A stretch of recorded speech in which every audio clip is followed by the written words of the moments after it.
حضرت ابو سعید ابو الخیر رحمۃ اللہ علیہ کہتے ہیں میں غلام خرید کے لایا. جو غلام شرط کے ساتھ آتے تھے وہ سستے ملتے تھے، اور جن کو ہم بس خرید لاتے تھے اپنی مرضی سے وہ ذرا مہنگے ہوتے تھے. تو غلام نے کہا حضرت جی 3 شرطیں ہوں گی اگر آپ مجھے خریدیں گے. میں نے کہا بولو. کہنے لگا پہلی شرط یہ ہے کہ میں سارا وقت آپ کی بات مانوں گا، پر اذان ہوگی تو پھر میں کسی کی بھی نہیں سنوں گا، پھر میں جانوں میرا رب جانے. میں نے کہا قبول ہے. کہنے لگا دوسری شرط یہ ہے کہ دن کے وقت بات مانوں گا، رات کو نہیں مانوں گا. میں نے کہا یہ آرام کرنے کا عادی ہوگا، نیند زیادہ آتی ہوگی، بعض لوگ زیادہ سوتے ہیں. میں نے کہا ٹھیک ہے. اس نے تیسری شرط یہ کہی کہ بہت سارے جگہوں پہ لوگوں کے زیادہ غلام ہوتے ہیں تو ایک کمرے میں 5-5 6-6 لوگ رہتے ہیں. میں کمرہ علیحدہ لوں گا اکیلا، ٹوٹا پھوٹا دے دیں، پرانا دے دیں، کسی حویلی کے پچھواڑے دے دیں، پر کمرہ میں الگ لوں گا.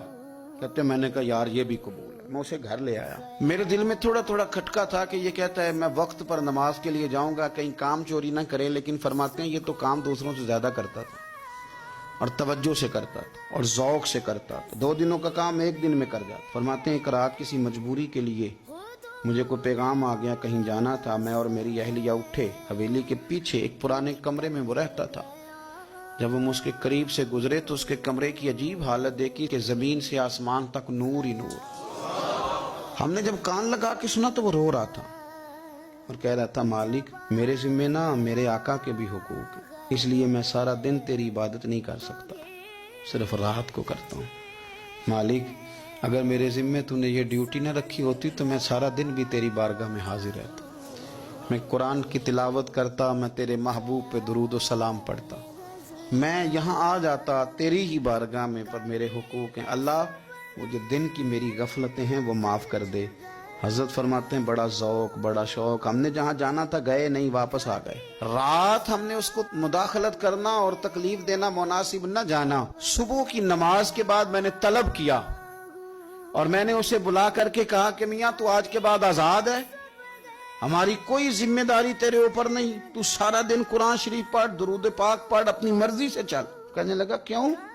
جلال میں غصے میں بات کرنے لگا. کیا مطلب ہے آپ کا؟ میں محنت کروں گا، کام کروں گا، یہ آپ کیا کہہ رہے ہیں؟ تو فرماتے ہیں میں نے اس سے کہا کہ رات نا ہم نے تیرا منظر دیکھ لیا، تیری دعائیں تیری التجائیں، رب کے ساتھ تیرے رشتہ ہم مطلع ہو گئے.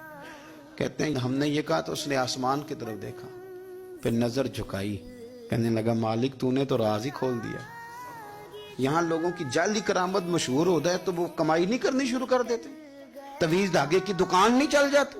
اللہ تو نے راز ہی کھول دیا. میں تو سراپا مخزن راز تھا، میں رہا تھا مدت و راز میں، یہ تو تیرا شوق کے دید کشاں کشاں مجھے کھینچ لایا مجاز میں. تو نے یہ کیا عجب کیا، مجھ کو بھی فاش کر دیا. میں ہی تو ایک راز تھا سینہ کائنات میں، مالک میرا بھی راز کھول دیا. اور پھر کہنے لگا اللہ یوں نہ کر، تیرے میرے پردے ہیں، ان پردوں کو نہ کھول. یہ لفظ کہے زمین پہ لیٹا، کلمہ پڑا، روح پرواز کر گئی. عرش فرشتے بانگا ملیاں، مکے پہ گئے شور. بلے شاہ ایسا نہیں مرنا، اے تے مر گیا ہی کوئی ہور، ایسا نہیں مرنا.